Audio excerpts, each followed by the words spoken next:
Hello everyone, welcome to Inconvenient Truths. I'm your host, Jennifer Zeng. Today I'll talk about a very important issue, the US elections and the CCP's influence. Actually, this topic was given to me by an event organizer in Israel. I was invited to speak about this at one of their Spotlight on China events. I will discuss this issue from 4 aspects. 1. Did China try to switch the US election results to its own favor? 2.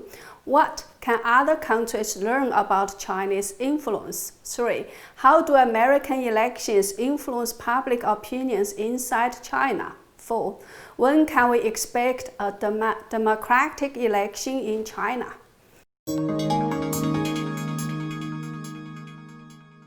Now, let's go directly to the first point. Did China try to switch the US election results to its own favor? The answer is a big fat yes. We can talk about this issue in 3 aspects. 1. Facts. 2. Motivations. 3. Manifestations or results. First, let's check some of the facts we know so far. Some of them are direct involvements in this highly contested US election. Some of them are indirect involvements. According to Trevor Loudon, New Zealand author, speaker, filmmaker, and Epoch Times contributor, the Chinese Progressive Association, working directly with the Chinese consulate in San Francisco, set up a whole network in the key states of the US, including Texas, Florida, Michigan, Wisconsin, Arizona, Nevada, Pennsylvania, and North Carolina, and then worked inside the minority populations to flip the states. Other Chinese Communist Party-backed groups and organizations such as the Communist Party USA, Liberation Road, Freedom Road, a socialist organization, etc., have done massive voter registration drives in the US. They have signed up hundreds of thousands of voters, and they claim that they had flipped Michigan, Wisconsin, and Arizona. They recruited 7,000 people, and these people made 8 million phone calls. They knocked on 1 million doors in Arizona alone.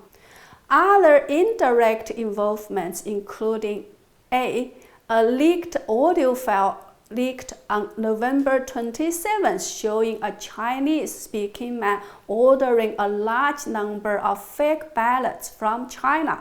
These 2 men negotiated quantity, price, method of transportation and payments, etc. 那个量不是问题，主要是只要你那个钱到位，那量不是问题。都可以的，因为它那个油墨油那个印刷的是不一样的，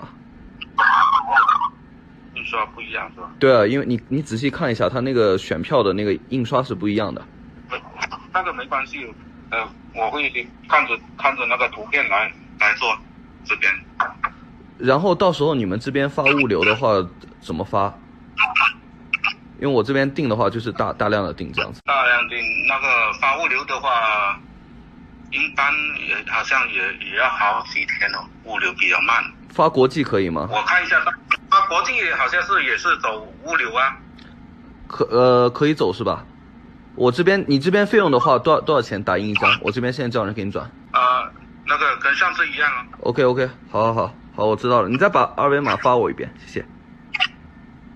然后那个还欠一点那个。知道。给我。OK， 好。The man who received the order promised that he would create ballots using the image provided by his customer.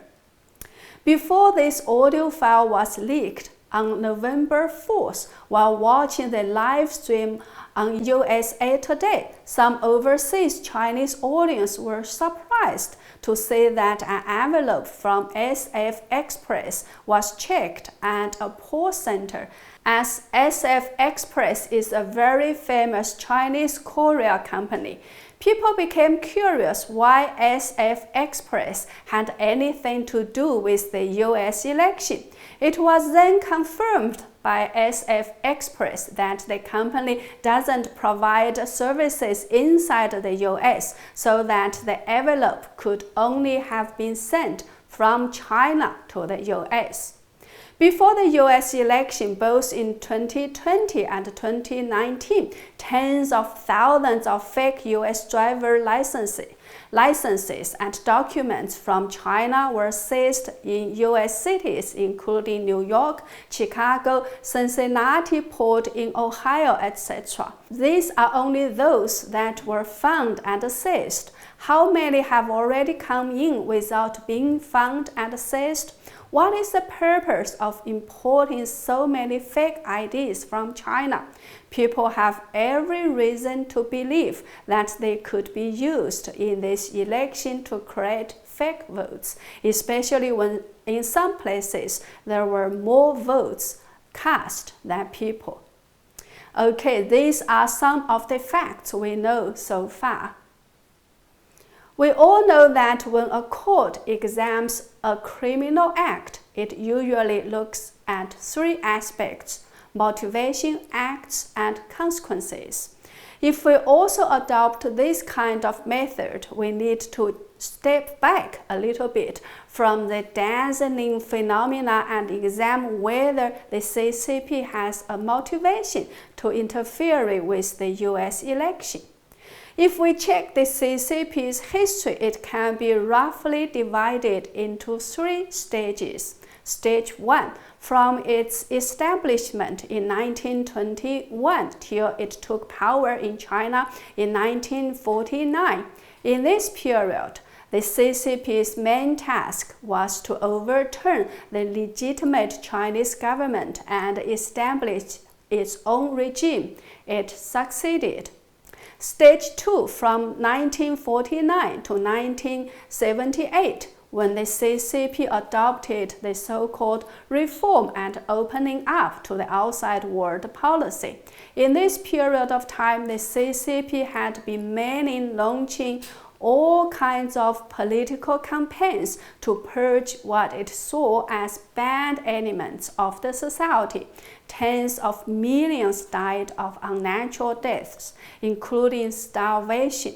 In the meantime, its economy was on the very verge of total collapse. Stage 3, from 1978 to now, after the reform and opening up policy was adopted. After 10 years of the Great Cultural Revolution in China, the communist ideology had gone bankrupt among ordinary Chinese people, so economic achievement has become the only basis for the CCP's legitimacy. That's why it was forced to adopt the so-called reform and opening up policy.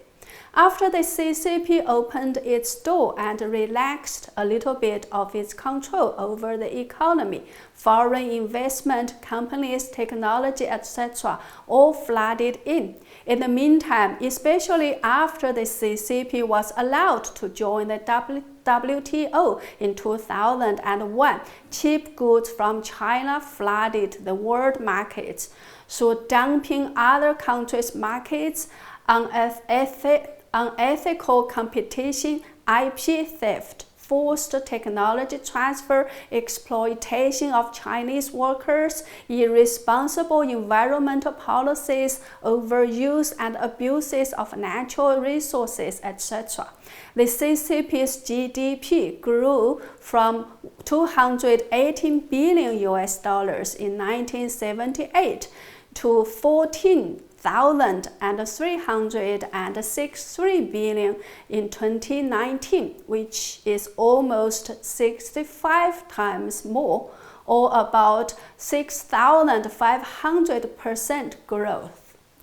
After becoming the second largest economy in the world, with such huge growth, the CCP was well on its way to overtake the US as the #1 economy until Donald Trump came in its way. In 2018, Donald Trump waged a trade war against the CCP and started to talk about reciprocity. Not only that, the fundamental China policy or China strategy also shifted tremendously. Embracing China was no longer popular in Washington, D.C. like before. Being tough on China became the new political correctness instead. As more tough policies or sanctions on the CCP were being rolled out.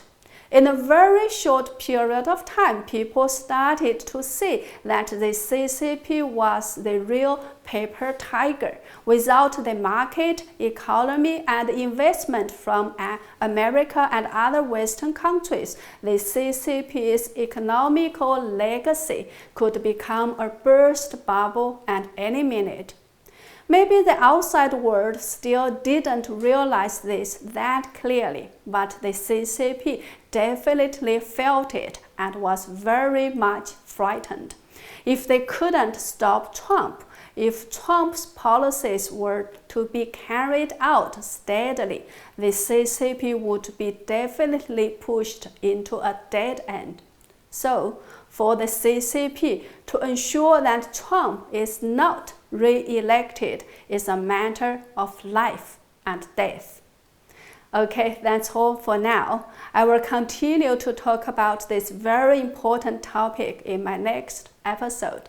So please subscribe to my channel and make sure you are still subscribed. Thank you. See you next time.